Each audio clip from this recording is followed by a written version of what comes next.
Buenas tardes.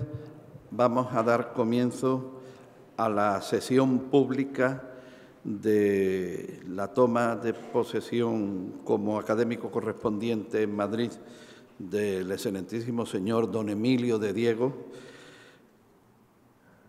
y damos primeramente la bienvenida y una vez más nuestro agradecimiento a doña Gemma del Corral, que nos acompaña, y digo nuestro agradecimiento por su presencia y porque, aunque esta sea la casa de todos, casi nos vamos a quedar con un poquito de ella, porque estamos saliendo en los actos, esto ya tenemos un buen paquete de acciones en esta empresa.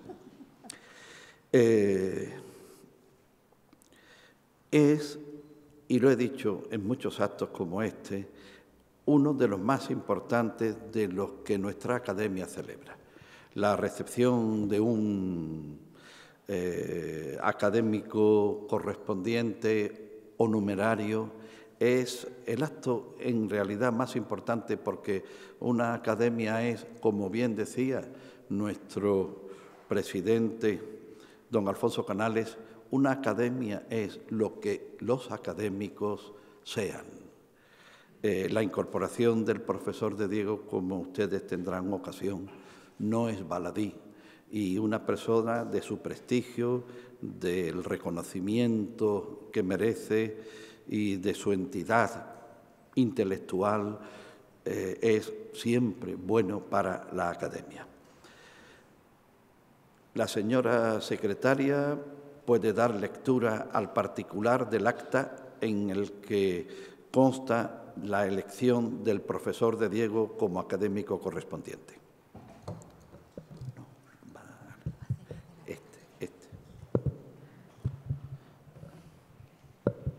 Con la venia del señor presidente. María Enredergado, secretaria de la Real Academia de Bellas Artes de San Telmo de Málaga, certifico que en el libro de actas de esta Real Academia consta que en la ciudad de Málaga, a las 18:30 del jueves, día 26 de abril de 2018, en el Salón de Actos de la Sociedad Económica de Amigos del País, se reúne en Junta General Ordinaria y Extraordinaria, presidida por su titular, don José Manuel Cabra de Luna. Lectura de propuesta de nombramiento del profesor don Emilio de Diego García como académico correspondiente en Madrid de esta Real Academia de Bellas Artes de San Telmo. El presidente da lectura a la propuesta firmada por las académicas doña Rosario Camacho Martínez, doña Maripepa Lara García, doña María Enredergado. Efectuada la votación por los señores y señoras académicos y académicas, se aprueba por amplia mayoría. De todo lo cual doy fe en la ciudad de Málaga a 29 de noviembre de 2018. Muchas gracias. Los académicos proponentes del profesor de Diego, más don Fernando de la Rosa y don Sebastián García Garrido, sírvanse recoger al nuevo académico para acompañarle hasta su asiento. Por favor.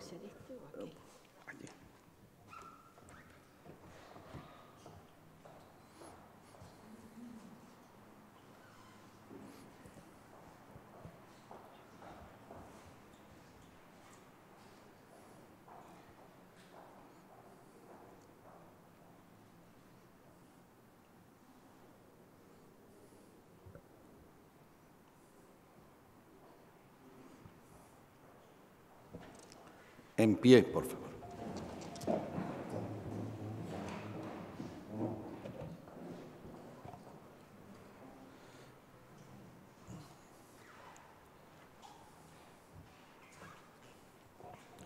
Muchas gracias. Pueden sentarse.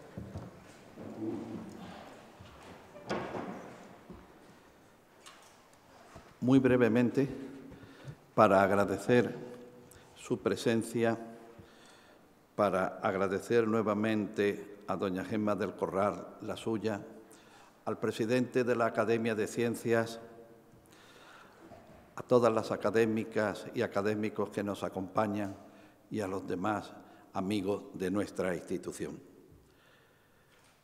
Invito al excelentísimo señor don Emilio de Diego para que se acerque a la mesa presidencial y le pueda imponer los símbolos que le acreditan como miembro de esta academia.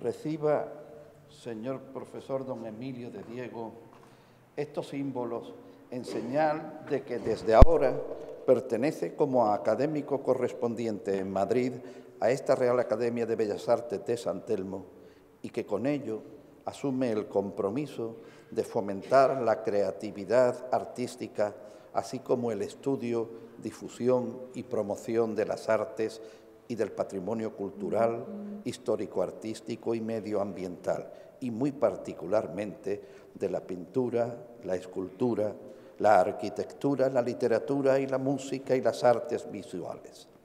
Sea, profesor de Diego, bienvenido a nuestra academia. Puede sentarse.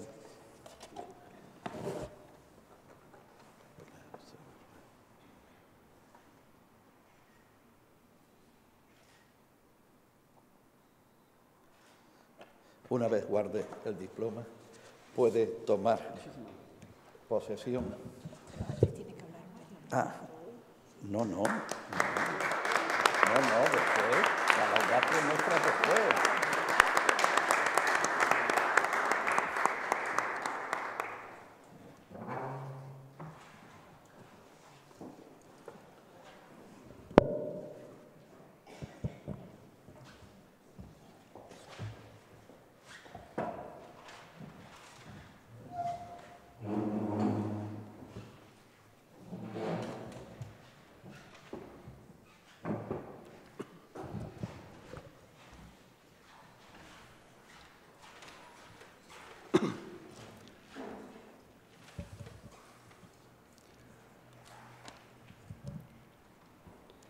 Excelentísimo señor presidente de la Real Academia de Bellas Artes de San Telmo de Málaga, ilustrísimas señoras académicas, ilustrísimos señores académicos, autoridades, representantes de otras corporaciones de esta ciudad de Málaga, señoras y señores. Mis primeras palabras han de ser de agradecimiento para esta Real Academia próxima a cumplir 170 años, que hoy me acoge entre sus miembros, un honor debido más a su magnanimidad que a mis escasos méritos. Gratitud especial que debo expresar a doña Rosario Camacho, doña María José Lara Duque y doña Marion Delgado, vicepresidenta, bibliotecaria y secretaria respectivamente de esta misma corporación, las cuales avalaron la propuesta de mi nombramiento. Esta última, la profesora Reder, ha tenido además la amabilidad de realizar mi presentación y laudatio, referencias preceptivas para la ceremonia que hoy nos reúne. A modo de introducción, voy a procurar, como dice el título de este discurso, ofrecer alguna consideración sobre las bellas artes como expresión sublime de la historia. En un momento como este, recuerdo una vez más la frase escrita por don José Ortega y Gasset en su discurso de ingreso en la Real Academia de Ciencias Morales y Políticas, que no llegó a leer.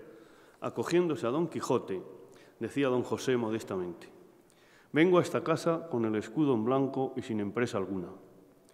En mi caso, tal afirmación resulta evidentemente cierta, pero junto a mis parcos merecimientos he de manifestar la voluntad de servir a esta institución en cuanto se me demande y yo pueda cumplir. Me mueve además la esperanza de aprender no poco de algunas de las múltiples e interesantes actividades que aquí se llevan a cabo. Hace ya mucho tiempo, cuando comencé la andadura en este oficio de historiador, mi maestro, Vicente Palacio Atar, me dijo una mañana: «Emilio, ¿sabe usted lo que Napoleón prometía a sus soldados?». Yo le contesté de inmediato con la conocida frase del emperador: «Cada uno lleváis en vuestras mochilas el bastón de mariscal». Claro, que no dije que hacía falta reunir las condiciones para conseguirlo. El profesor Palacio Atar añadió entonces: «Pues algo parecido decía don Claudio Sánchez Albornoz a sus discípulos más destacados, cambiando lo de mariscal por historiador». Eso mismo, con gran sorpresa por mi parte, me repitió don Vicente. Emilio, usted lleva en su mochila el bastón de historiador. Y añadió, sapere aude.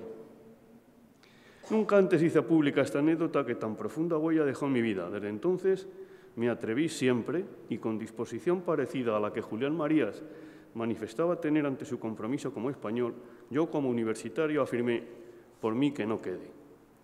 No puedo decir que me haya ido mal con estos propósitos, aunque en ocasiones he debido asumir no pocos riesgos intelectuales al límite de la osadía. Esto es lo que sucede en respuesta al desafío con el que pretendo satisfacer, aunque sea en una ínfima parte, la obligación que adquiero al vincularme a esta casa. Como punto de partida me pregunté, ¿qué hacer para tratar de justificar mi incorporación a esta docta asamblea? ¿Puedo encontrar algún acomodo dentro del objeto que sus estatutos fijan a esta Real Academia? En respuesta y a falta de otros saberes, pensé en ofrecer algunas reflexiones sobre las bellas artes desde mi formación de historiador. Y ese es el motivo del título de este atrevido discurso. Pronto me di cuenta de que tal propósito supone una empresa que supera mis conocimientos, por cuanto cada uno de sus términos ha sido y sigue siendo motivo de arduos debates y de teorías radicalmente opuestas. La belleza, el arte, ambos términos por separado y más aún conjugados en la expresión bellas artes como concepto, son buen ejemplo de planteamientos emocionales e intelectuales contradictorios a lo largo del tiempo. Tampoco encontraremos fácil acuerdo acerca del carácter sublime de las bellas artes como legado de la historia, pero he tratado con no poco esfuerzo de salir de este atolladero. Veamos. El arte ha formado parte sustancial de las sociedades desde el principio de los tiempos. Ya decía Hipócrates que la vida es corta y el arte duradero. Un medio de expresión acomodado o no a cada época, pues como afirmaba Picasso, en el arte no hay pasado ni futuro, el arte que no está en el presente no será jamás. Esta formulación tan aparentemente sencilla, directa, impactante de don Pablo, es una formulación acorde a la continuidad de la creación artística, pero en ella, en su formulación literal, apuntarían dos notas evidentes. El arte se presentiza en su existencia al igual que cualquier otra cosa. Todo lo que existe, existió y existirá ha tenido, tiene o tendrá un presente, porque el presente es siempre el futuro del ayer y el pasado del mañana. Y en todo caso, somos cultura o no seríamos nada.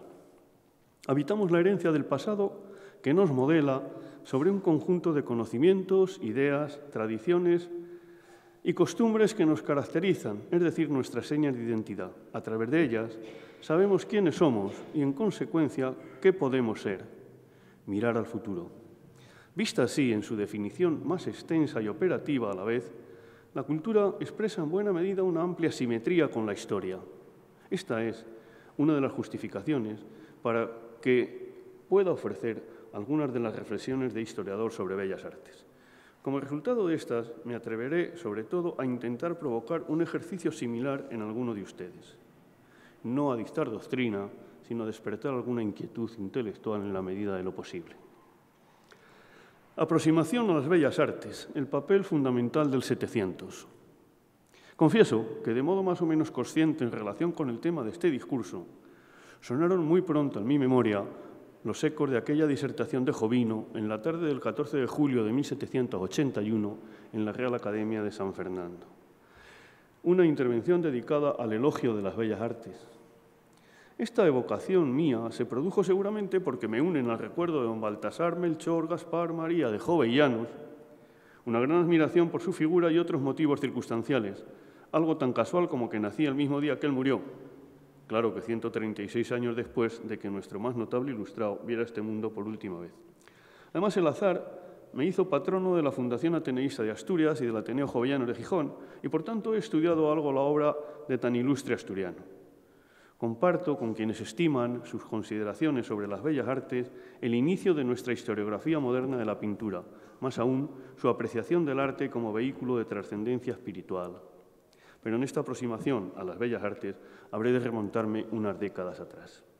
Antes del 700, el trabajo artístico tenía su connotación principal con la habilidad técnica del autor, una correspondencia en gran parte con la artesanía.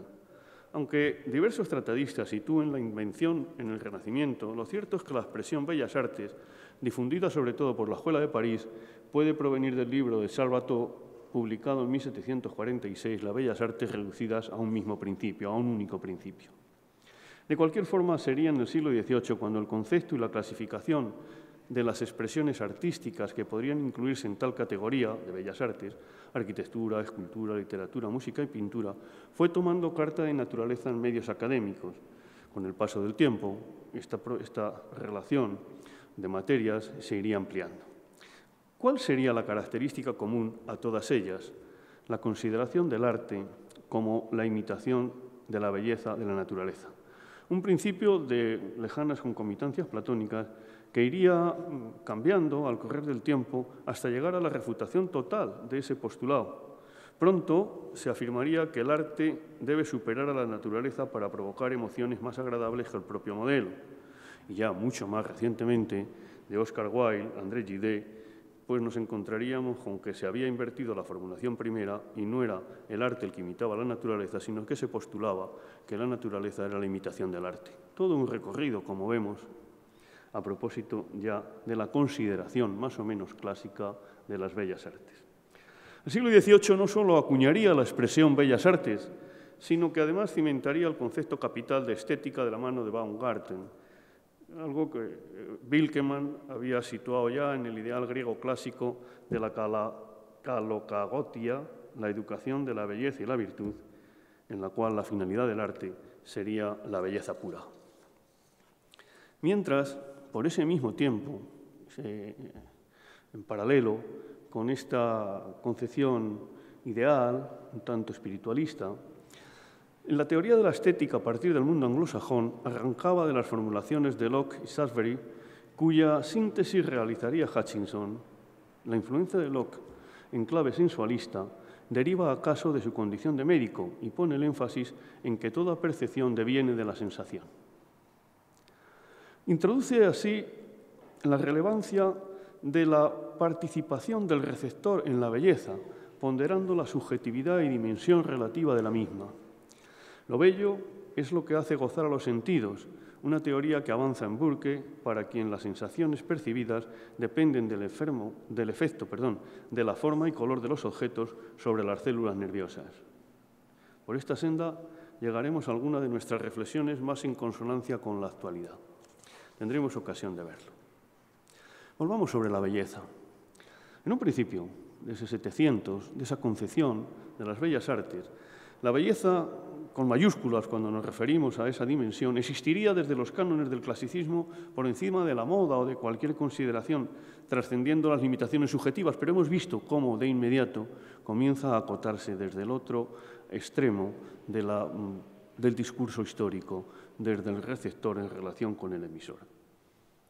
A lo largo del tiempo, de esos primeros compases incluso, la belleza se plantearía como verdad, como realidad, pero pronto quedaría claro que la correspondencia entre belleza y verdad no era necesariamente simétrica. No, hay un soneto de uno de los Argensola. Algunos autores lo atribuyen a Bartolomé y otros a Leonardo Lupercio de Argensola. Yo creo que es de Leonardo Lupercio de Argensola. Lo digo por indicación de mi amigo y maestro en este campo de la literatura, Antonio Prieto, que le envió este soneto a Lope de Vega. En un soneto que titulaba A una mujer que se afeitaba y estaba hermosa, con los afeites de la época, claro, en cuyo terceto final podemos leer unos versos magníficos a este propósito. Decía, porque ese cielo azul que todos vemos, ni el cielo ni es azul, lástima grande que no sea verdad tanta belleza. Esto que a Leonardo Lupercio de Argensola le provocaba un cierto desasosiego, pues es comprensible en el alma del poeta, pero ese sentimiento desasosegante por la no correspondencia obligada entre la verdad entendida como realidad objetiva, aunque si bien se mira, no afectaba a la consideración de la belleza. Lástima grande que no sea verdad tanta belleza. Pero, como decíamos, la preocupación por acotar una definición concluyente sobre lo bello dio pie a numerosísimos trabajos desde el ámbito de la filosofía y de la historia del arte. Un enésimo ejemplo lo encontraríamos en la Carta sobre la escultura de Hans Terwitz de 1769. Para casi todos estaría vigente el ya mencionado principio del arte como imitación de la naturaleza. Sin embargo, muy pronto aparecieron también los defensores de la superación de la naturaleza por el arte, como decíamos. ¿Por qué? Porque en esa superación se iba más allá de la imitación para entrar, trascendiendo la copia, en la verdadera creación a través de la interpretación, el fundamento de la verdadera capacidad creativa y, por tanto, el fundamento del verdadero sentido del arte. El hombre, en este planteamiento, sería el rey de la naturaleza. Estaríamos hablando de un universo antropomórfico que hoy se cuestiona seriamente. Ofreceré, pues, uno de esos pequeños puntos de consideración para reflexionar sobre él. ¿Qué repercusiones tendría este cuestionamiento actual del papel del hombre en la naturaleza sobre las bellas artes? ¿Dónde queda la doctrina de San Bernardino de Saint-Pierre a la luz de la Laudato Si del actual pontífice? Cuestiones para replantearse quizá alguna reflexión que trasciende el arte, pero que arranca de esa consideración del artista como intérprete de la naturaleza. Tendremos que ir dando pinceladas porque el tiempo de un discurso debe de ser ajustado a la economía, a la paciencia, a la generosidad de quienes escuchan. Lo sublime. De lo sublime versó ya un notable opúsculo del neoplatónico Dionisio Longino, escrito en el siglo III de nuestra era, dedicado a Postumio Floro Terenciano. Lo sublime aparecía ahí como algo que trasciende de lo bello y humano, admirable, espléndido, capaz de saltar el corazón y la mente. Desde esta perspectiva, el rayo de lo sublime conduce al éxtasis del receptor del mensaje artístico. En lo sublime reside la virtud de la trascendencia, algo que me importa mucho en la reflexión que voy a ofrecer a lo largo de los distintos ejemplos. Longino confería una dimensión moral a la literatura extensible al resto de las bellas artes. Atribuía la decadencia de las letras a la comprensión moral de la sociedad. La codicia y la búsqueda de placer serían pasiones bajas y mezquinas propias de almas innobles. Hombres así no podían aspirar a lo grandioso y a lo sublime. Tengamos esto presente para el resto del discurso. A diferencia de lo ocurrido con la belleza, la atención teórica a lo sublime decayó un tanto durante bastante tiempo a partir del 700. No obstante, en ese siglo tomó aliento con la preocupación, por ejemplo, de la mano de Burke, en su obra Indagación sobre el origen de nuestras ideas acerca de lo sublime y lo bello de 1757 y sobre todo de Kant en la analítica de lo sublime. El británico reconocía la importancia de la obra de Longino y destacaba el efecto de grandeza interior que llevaba lo sublime, un sentimiento además universal.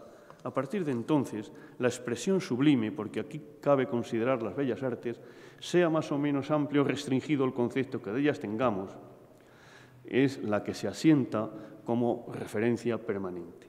Sublime porque, como decía Galdós, la sublimidad es sinónimo especial de grandeza. Bien, es cierto que Galdós lo decía a propósito de Churruca en Trafalgar, a propósito de la persona, pero puede predicarse del arte. Esa sublimidad, esa grandeza, es un don otorgado raramente, de manera muy cuidada por Dios, a las almas más sensibles y creativas, principalmente al artista, en su capacidad excepcional, suprema, para plasmar en su obra, en grado sumo, el secreto del éxtasis emocional, intelectual y espiritual, pero también a ese cómplice necesario que es el receptor del arte en su facultad de interpretar y responder al mensaje recibido a través de la belleza. Uno y otro requieren, en frase de Voltaire, sensibilidad. Yo diría que en proporción directa a su condición de creador y colaborador necesario, respectivamente, en la obra de arte. Si uno no es sensible, escribía Voltaire, no será nunca sublime. Tampoco lo será si esa sensibilidad no llega incluso hasta el límite de lo ridículo, ese espacio fronterizo en el que Thomas Paine destacaba la estrecha relación entre ambos. Tal vez esa complementariedad difusa a veces esté detrás del rechazo masivo a las innovaciones artísticas por parte de la mayoría, instalada en otras categorías estéticas tradicionales. aunque también el carácter móvil de la demarcación entre lo sublime y lo ridículo provoque el desplazamiento de la línea divisoria para incluir como sublime lo que antes se rechazaba. El arte, con mayúscula, en su santuario de las bellas artes, que interesa en mi consideración de historiador, es el que deviene hacia la vertiente social en su dimensión colectiva, obviamente. Pero esta solo puede evaluarse por abstracción y me preocupa y mucho otra categoría de la curiosidad y búsqueda de respuestas en lo que tiene para mí el arte, en la forma que influye en mi propia historia, en el yo que habito. Siempre me resultó muy grata la consideración del arte de Claude Bernard. El arte es personalidad frente a la impersonalidad de la ciencia. Personalidad del artista, pero también de su cómplice y o crítico, esa especie de académico correspondiente que es el receptor del arte. Un factor de perturbación intelectual y emocional. El arte que obliga a adoptar la estética activa del prisma, como escribía Borges, frente a la otra forma de hacer la ciencia, que puede perturbarnos igualmente, pero cuyo objetivo es tranquilizar. Una de las valoraciones superiores del arte podemos encontrarla en Víctor Hugo cuando escribía: el fin del arte es casi divino. Resucitar si hace historia, crear si hace poesía. A lo largo del XIX, a medida que avanzamos en eso que hemos llamado la contemporaneidad o modernidad, según lo que queramos definir, se plantea otra cuestión en relación con el arte y muy especialmente con las bellas artes. ¿Hay una funcionalidad o no? Pero en cualquier caso hay un debate importante sobre lo útil y lo inútil. La contemporaneidad se va definiendo por el protagonismo del pragmatismo, el cientifismo, el materialismo, la preocupación por el progreso en términos materiales, el economicismo, etc. La alabanza de lo útil y el desprecio de lo inútil. Bueno, el fetichismo de la ciencia y la técnica aplicada, no tanto de la ciencia teórica. Y sin embargo, en la actualidad hemos pasado a opacar, como se dice, un tanto ese concepto de progreso y hablamos de desarrollo, que tampoco escapa a más de una crítica a propósito de sus efectos. Y le añadimos lo de sostenible. Y no añadimos que el elemento capital del desarrollo sostenible es la cultura, pero no solo por lo que representa en su dimensión económica, sino como capital humano, puesto que el hombre será el pilar, sujeto activo y pasivo del desarrollo sostenible. La utilidad de las bellas artes en un mundo de pragmatismo pedestre. ¿Son las bellas artes algo inútil? ¿Es el arte en ese sentido algo inútil? Sobre el pragmatismo, la utilidad, el fetichismo de lo material, etc., ya escribía Leopardi que el siglo XIX era un siglo estúpido y abogaba por una enciclopedia de los conocimientos inútiles, no digamos el propio Víctor Hugo, ¿no? Y, cómo no, de ahí, pues a través de Flesner, Okakura, Ionesco y tantos otros, una defensa de lo inútil que hace en nuestros días, particularmente en los últimos 5 años, desde 2013, en que publica La utilidad de lo inútil hasta el clasicismo, 2 ensayos importantes de Nuccio Ordine que concitan una reflexión en este sentido muy interesante. Ionesco, al que me refería, expuso en varias ocasiones su defensa de la utilidad superior de lo inútil. Es absolutamente preciso, decía, que el arte o el teatro sirva para algo. Yo diría que debería servir para enseñar a la gente que hay actividades que no sirven para nada y que es indispensable que existan. Indispensable que existan. ¿Por qué? Pues el mismo Ionesco añadía en otra de sus obras. En El rinoceronte reivindicaba la necesidad de lo aparentemente inútil como medio, como medicamento, como tratamiento para combatir uno de los males de nuestros días, la rinocerontitis, que consiste en caminar con una especie de orejeras en línea recta y corta frente a algún tipo de objetivo, obstáculo o cualquier otra circunstancia, sin tener el menor sentido de lo que eso significa, en un estrechamiento, en una reducción permanente de la propia proyección del ser humano. Algo parecido podríamos encontrar en multitud de referencias. Ya Montaigne podía haber sido un avanzado en este sentido cuando decía que el gozar y no el poseer es lo que nos hace felices. Pero llegando más acá, hasta nuestros días, y yo voy inevitablemente saltos dentro del discurso por ajustarme, como les decía, al tiempo.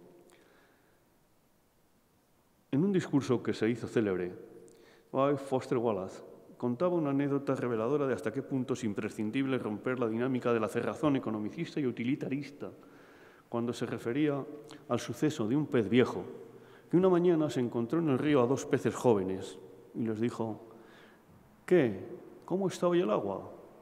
Los dos peces jóvenes miraron al viejo y no contestaron. El viejo continuó nadando río abajo. Y entonces el más joven de los dos que quedaban le dijo al otro: ¿qué demonios es el agua? ¿Qué demonios es el agua? ¿Qué demonios es la capacidad de proyección del ser humano a través de ese papel del arte, de ese papel de lo inútil frente al estrechamiento de lo útil? Por ahí quedan, creo que, algunas reflexiones. De la deshumanización del arte a la transhumanización. Mi admirado por muchas cosas, don José Ortega y Gasset, afianzando algunas corrientes o en la línea de algunas corrientes que a comienzos del 20 derrumbaban o trataban de derrumbar el edificio teórico de las bellas artes tradicionales, habló de la deshumanización del arte, un título que ya en sí es algo provocativo y es un ensayo interesante. ¿Qué era la deshumanización? Pues la pérdida de sentido. No. Era precisamente una búsqueda a través de la metáfora del efecto contrario, de la recuperación del hombre de dimensión importante, más allá del mero espectador, más allá del mero contemplador, del reproductor de arte. Era el hombre que tenía que comprender el arte, que entender el arte, que racionalizar el arte, que conceder a su papel en relación con el arte la mayor capacidad que él entendía que podía ser, que era la de la lógica, en aras de la comprensión del arte.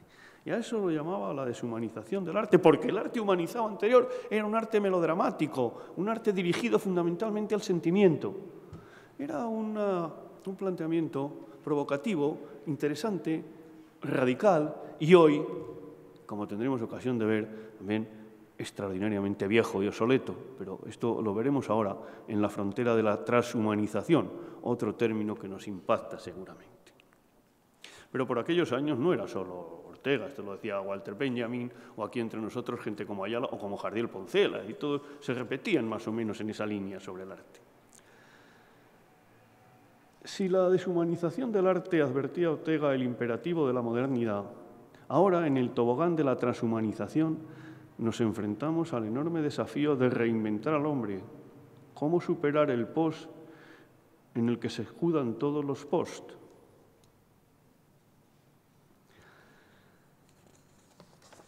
Según la lógica orteguiana,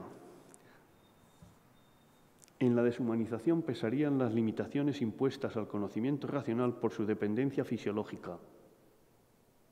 Y eso se acentúa de tal manera a día de hoy y se modifica en tales dimensiones que esa percepción lógica queda reducida a algo extremadamente limitado. Y en la clave de Ortega, muchísimo más limitado todavía con lo que es la realidad del perceptor y de las posibilidades de percepción en el arte.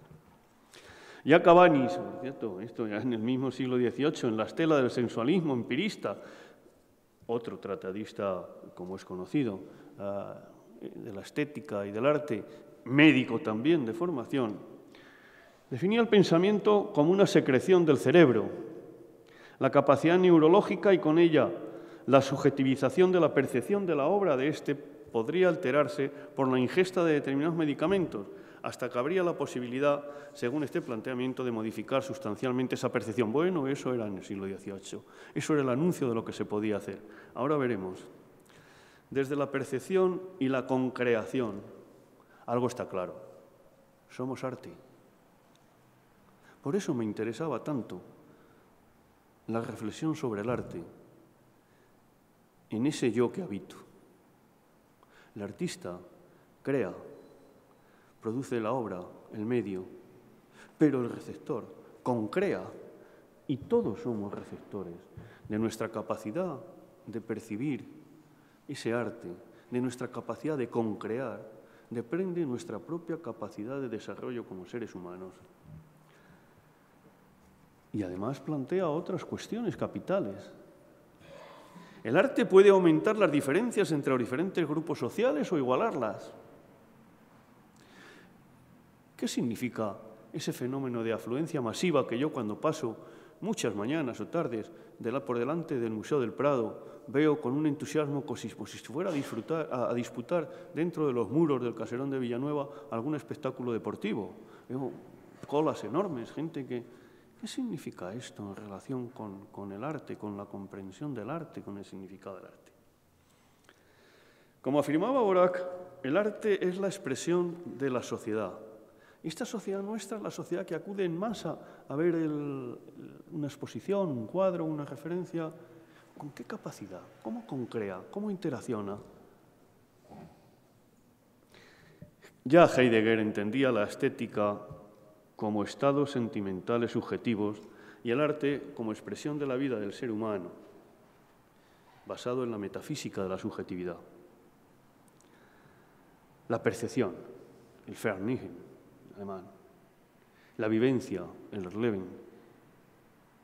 Esto está en el fundamento de lo que hoy podemos encontrar como algunas de las formulaciones relativamente modernas sobre el arte y el papel del ser humano frente al arte. Hay una tesis que se presentó este año a la Real Academia de Doctores de España en el apartado de Humanidades de una doctora de la Universidad de Málaga, Gloria Luque Moya, con el título John Dewey, Confucio y el arte de vivir. Yo leí aquella tesis y le pedí permiso para hacer esta exposición porque es algo que está sin editar y por consiguiente no vamos a plagiar ni siquiera verbalmente este tipo de cuestiones sin autorización. John Dewey, Confucio y el arte de vivir es una insistencia en el papel fundamental de la experiencia estética como intervención armónica de la criatura viva en el medio y, por tanto, también como intervención en el arte, en la obra de arte, en la percepción del arte. Dewey defendía la cualidad estética de la experiencia y su influencia en nuestras vidas, pero lo defendía Confucio. Esta tesis es un paralelismo curioso entre el pensamiento del pragmatismo norteamericano de los años 30 del siglo XX y el filósofo chino. En la frontera de la historia. Tengo que ir deprisa y ustedes me perdonarán. O me agradecerán que vaya deprisa. Los cambios concernientes a la teoría de las bellas artes, a los temas, a las formas, a los materiales, a las posibilidades técnicas para expresar la creatividad del artista, incluso a sus objetivos, han sido frecuentes y profundos, también en lo tocante a la percepción, como decía. Pero es ahora, en los últimos años, cuando nos encontramos ante la mayor revolución producida nunca, en todos los ámbitos, pero también en el de la creación artística. En particular, por lo que responde a las posibilidades técnicas para producir el arte. Ahora, hasta ahora, muchas de estas técnicas y de estas posibilidades resultaban imposibles. Y es más, pasamos de la producción a la reproducción, un salto cualitativo que nos sitúa en lo que me he atrevido a denominar la frontera de la historia.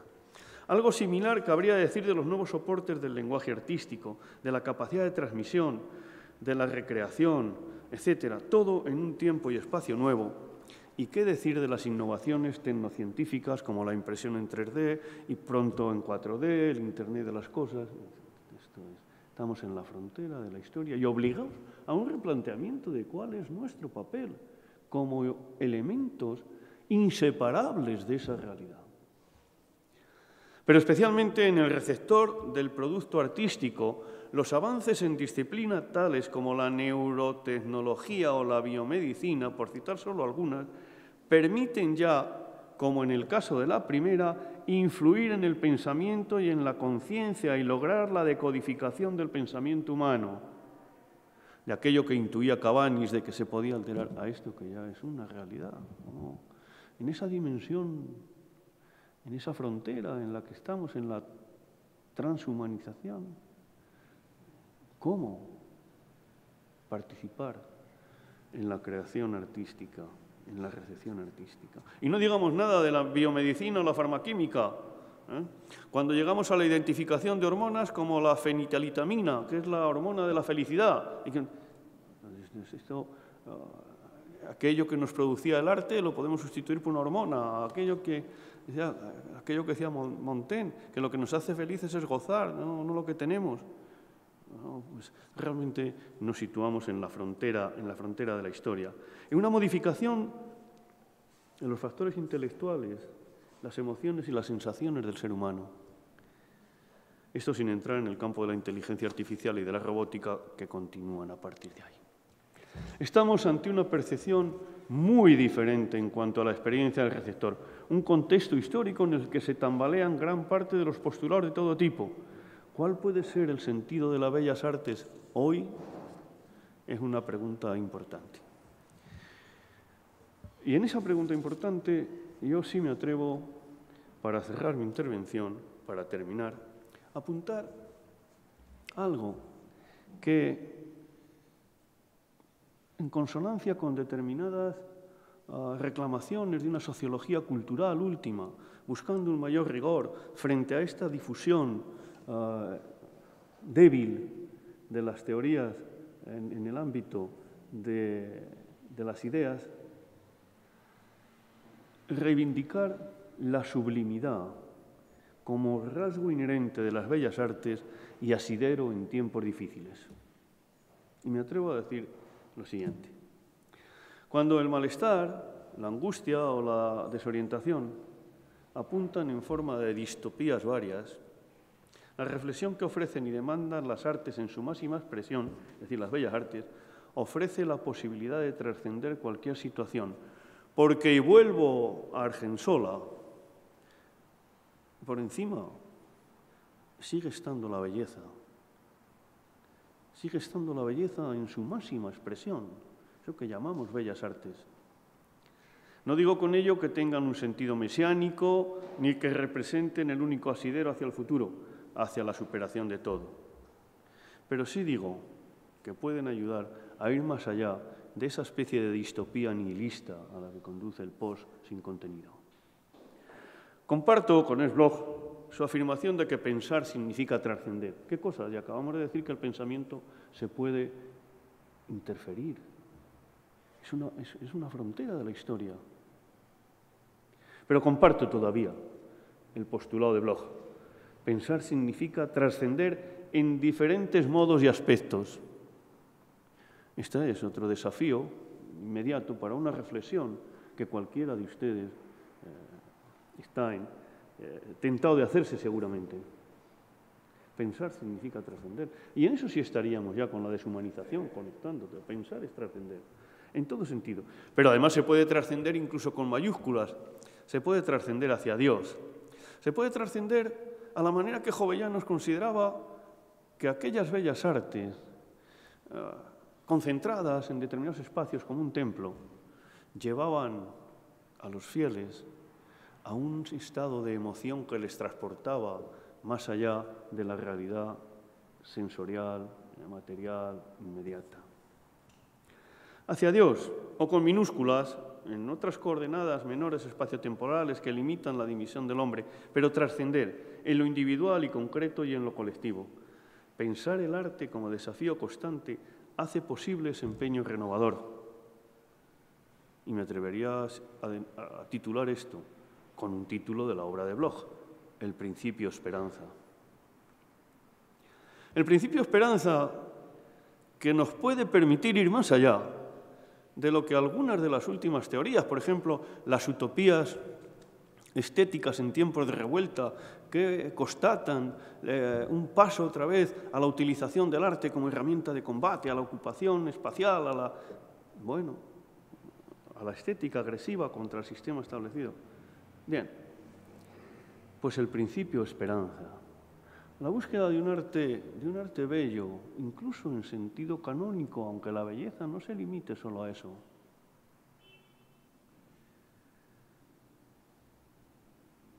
y esto también como elemento de reflexión, porque como decía Paul Klee, cuanto más desagradable, cuanto más terrible es la situación del mundo, más se camina en el ámbito de la abstracción.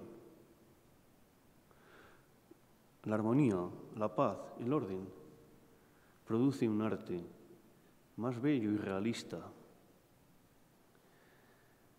Yo quiero pensar que estamos en condiciones de someter todos estos elementos trascendentales a los que me he referido. Y más allá de los temas abordados o de sus formas de expresión, quiero seguir entendiendo las bellas artes un tanto a la manera de Junger, cuando consideraba que en la obra de arte está viva una fe que dura más que todos los dogmas. He dicho.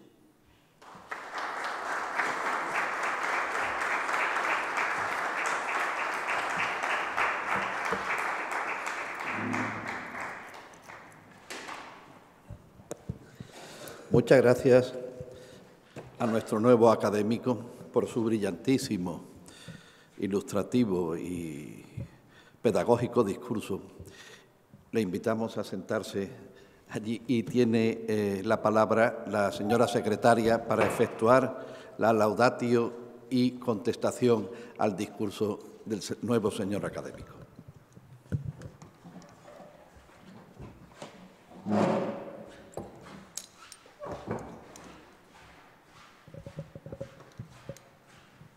Ilustrísima Teniente Alcalde y Concejala de Cultura, doña Gemma del Corral, excelentísimo señor Presidente de la Real Academia de Bellas Artes de San Telmo, excelentísimo señor Presidente de la Academia Malagueña de Ciencias y miembros de las mismas, profesor Emilio de Diego, dignísimas autoridades, señoras y señores, amigos todos.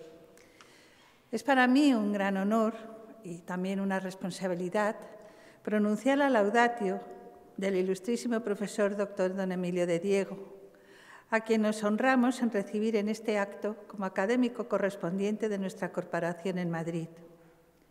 Inicio mi intervención dando las gracias a la ilustrísima señora doña Rosario Camacho Martínez y a la ilustrísima señora doña Maripepa Lara García, firmantes de la candidatura, que me permiten dirigirles la palabra. Es norma que se lleve a cabo un sucinto relato de los méritos que concurren en el nuevo académico, que en este caso son cuantiosos. Es un reto difícil de afrontar, intentar glosar en un breve espacio de tiempo el extenso currículum del profesor Emilio de Diego, si bien lo intentaré. El profesor Emilio de Diego es catedrático de Historia Contemporánea de la Universidad Complutense de Madrid. Tras un largo recorrido por todas las etapas docentes de las que se siente muy orgulloso, enseñanza primaria, secundaria y universitaria. A él le gusta recordar con nostalgia su lugar de nacimiento, Fuente el Olmo de Íscar, en la provincia de Segovia, un pueblo que tiene más letras en su nombre que casas en su término municipal, recuerda con cierta ironía. A los pocos meses, la familia se trasladó a Coca, donde vivió su infancia y adolescencia. Descendiente de varias generaciones de labradores, trabajó desde niño en las tareas del campo. Y de aquellos años le quedan grabadas algunas lecciones que no iba a olvidar y que sin duda le han servido para llegar hasta aquí. Entre ellas, el valor de la palabra dada, el sentido del esfuerzo, y la más profunda herencia de la mentalidad de los castellanos viejos, concretada en la expresión «no hay nadie más que nadie». Sobre todo, si es capaz de demostrar el suficiente afán de superación y el sacrificio para ser lo que uno se propone. Máxima que cumple a rajatabla en su quehacer de historiador a diario.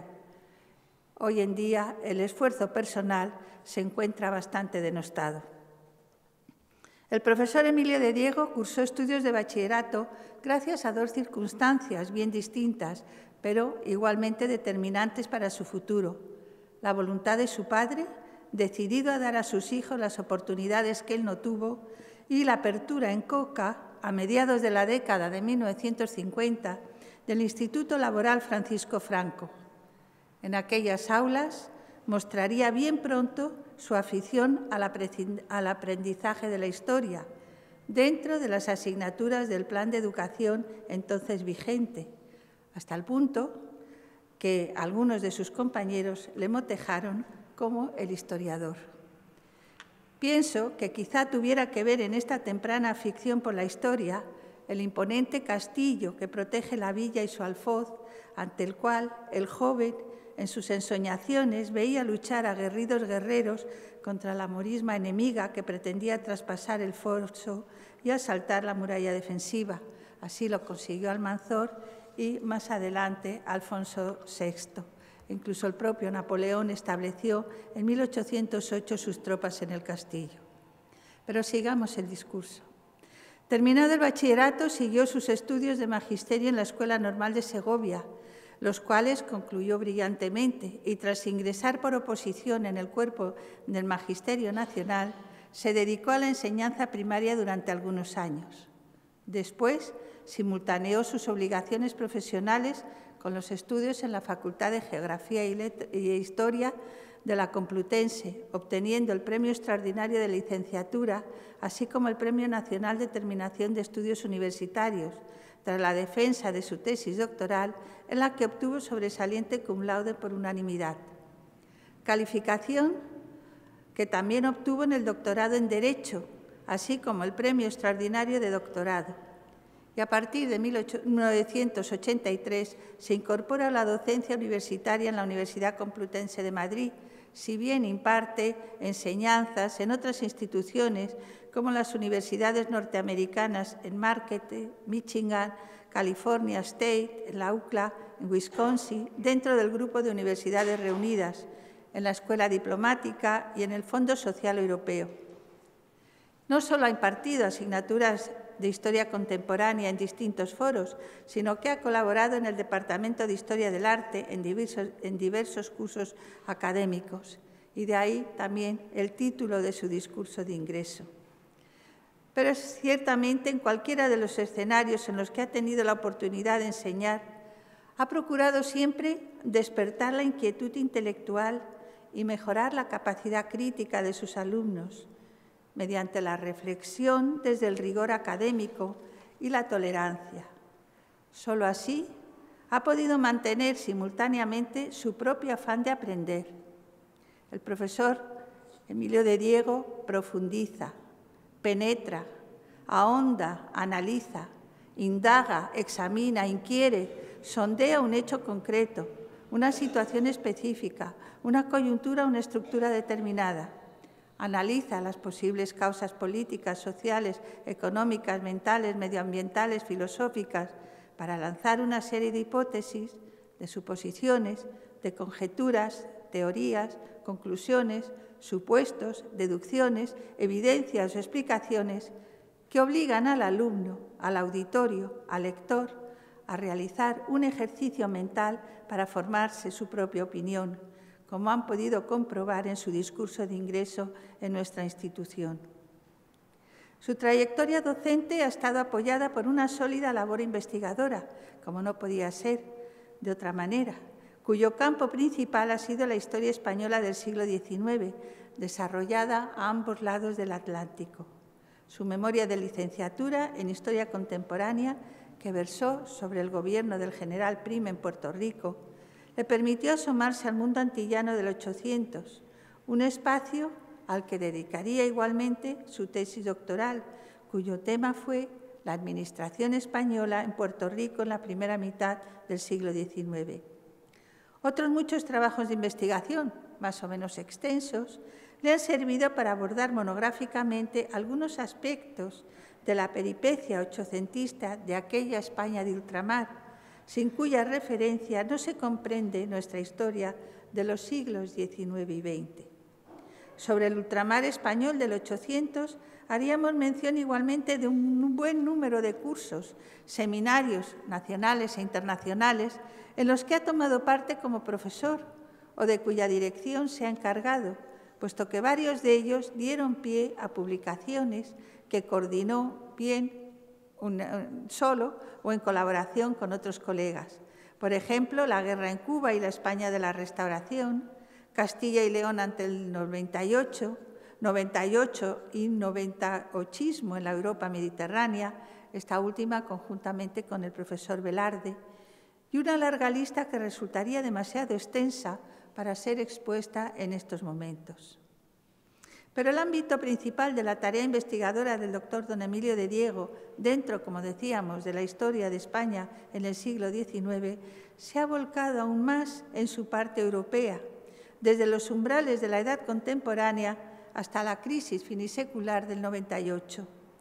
También ha realizado alguna incursión en momentos o temas de especial relevancia en la historia española del siglo XIX, con trabajos tales como los que versan acerca de la crisis política en la España de 1903, a propósito de la situación provocada en el seno del liberal fusionismo a la muerte de Sagasta y el miedo en las filas conservadoras a la revolución desde arriba planteada por Maura, así como la retirada de Silvela de la vida pública. Pero, por otro lado, ha tendido a una percepción de la idea de Europa en la España de entreguerras, 1919-1939, en una coyuntura en la que afloran tanto el paneuropeísmo como las tensiones nacionalistas. En 1934, Consideraciones sobre un fracaso pasaba revista a la Revolución de Octubre de aquel año y el catolicismo social de la CEDA, o la Spagna di Franco Fontealla Costituente Italiana, opinione pública e opinione del podere, sin olvidar una síntesis del 900 bajo el título España de 1898 a 1998, un apunte de historia política, dentro de uno de los libros más importantes y sugerentes referidos al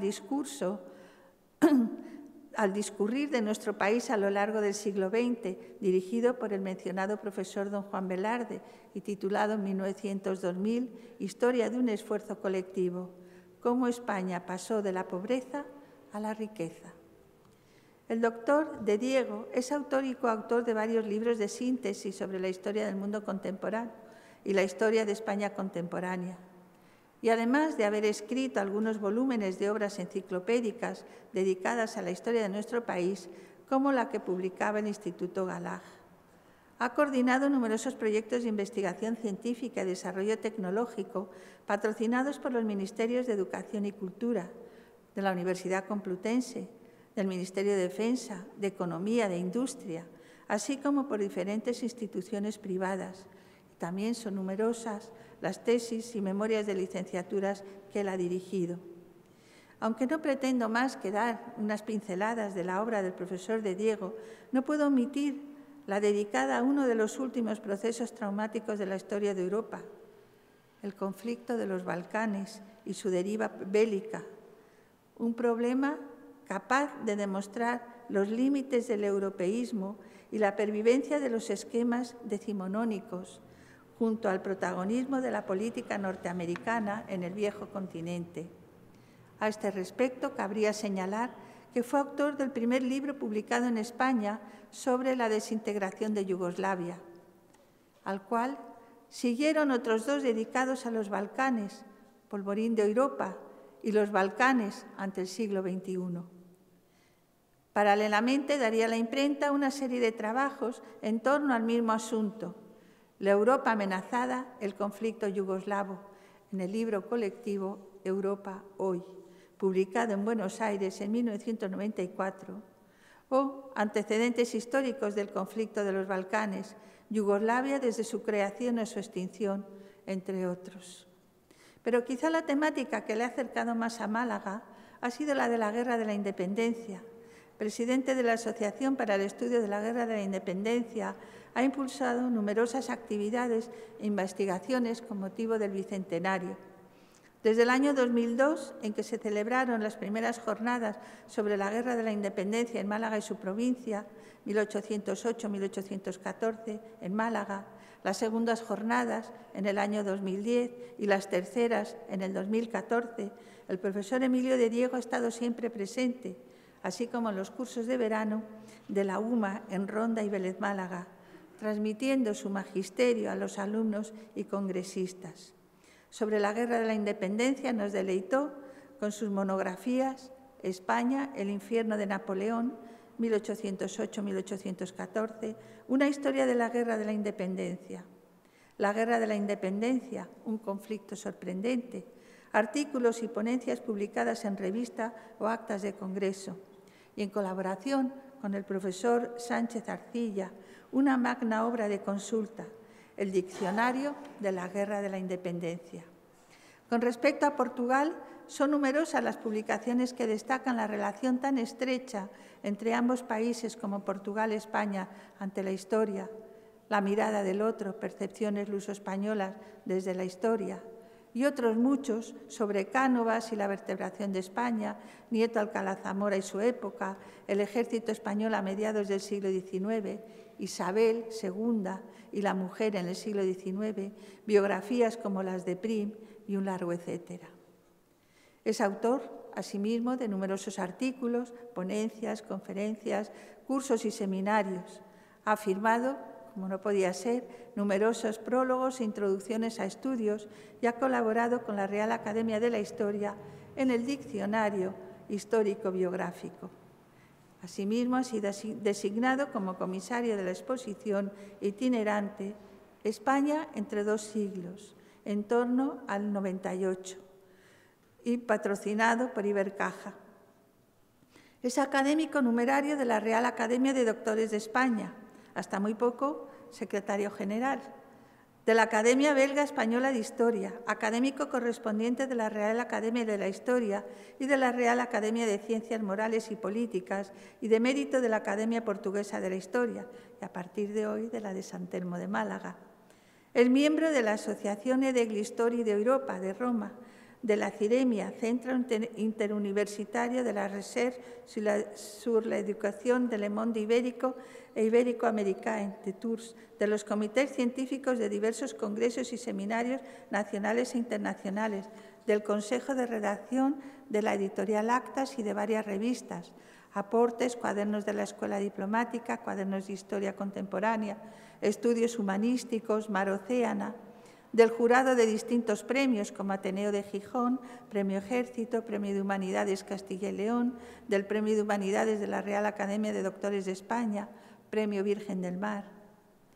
Ha presidido en diferentes sociedades científicas, como la presidencia de la Asociación para el Estudio de la Guerra de la Independencia, que antes mencionaba, presidente de sesiones de varios congresos nacionales e internacionales y moderador y participante en múltiples mesas redondas, y profesor y conferenciante invitado en diferentes foros académicos, tanto españoles como extranjeros, tales como las universidades de Navarra, Málaga, Salamanca, Valladolid, Cádiz, Carlos III y un largo etcétera.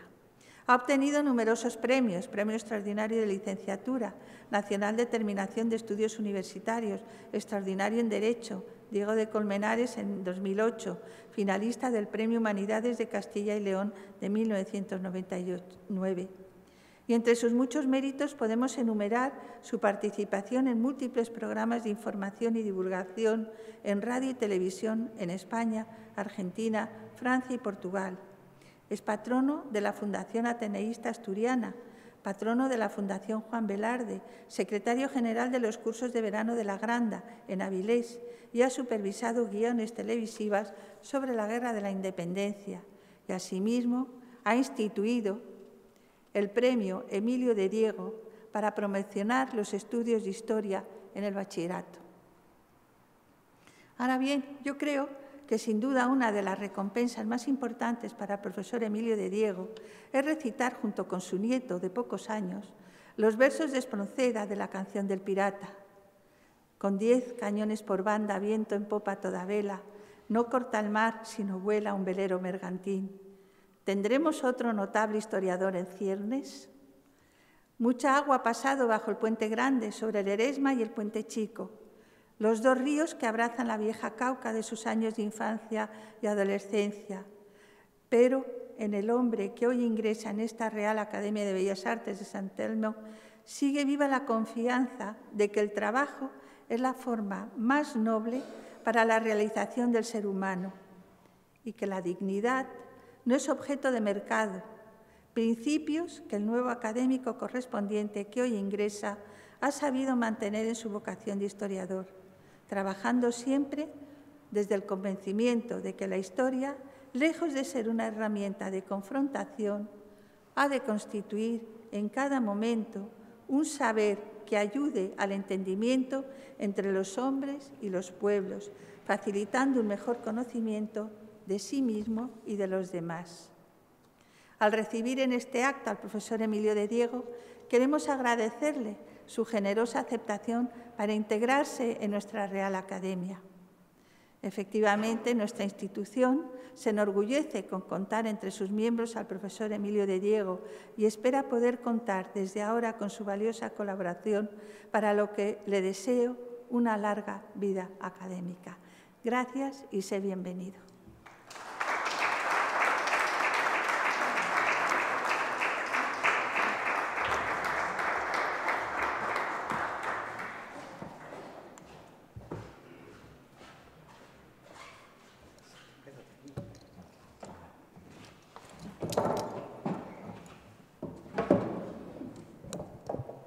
Solamente ya nos cabe cerrar el acto, no sin antes agradecer al profesor don Emilio de Diego, y después de leer o de escuchar el prolongado, largo, completo y pleno currículum del que nos ha informado nuestra académica doña Marion Reder, quiero decir que el tema de su iniciación, de su discurso de toma de posesión como académico correspondiente, haya tratado de una materia, en cierto modo, a la suya diaria. Eso nos hace confirmar que solo la curiosidad es el verdadero motor del conocimiento. Este discurso sobre lo sublime y sobre lo bello me ha hecho, y perdón la cita personal, recordar el mío de entrada en esta institución, que titulé El arte como espacio del vivir. Verdaderamente, a falta de una trascendencia con mayúscula, como él se ha referido, o incluso, y ahondando más con ella, el arte se constituye en un espacio del vivir que nos acoge, que nos hace verdaderamente humanos. Creo que el discurso del nuevo académico lo que nos da es alas para leer, para con avidez penetrar en cual sea la naturaleza siempre misteriosa del arte y por ende de la cultura. Muchas gracias, señor de Diego. Gracias, señora concejala, por su generosidad constante para con nosotros, y gracias a todos ustedes. Se levanta la sesión.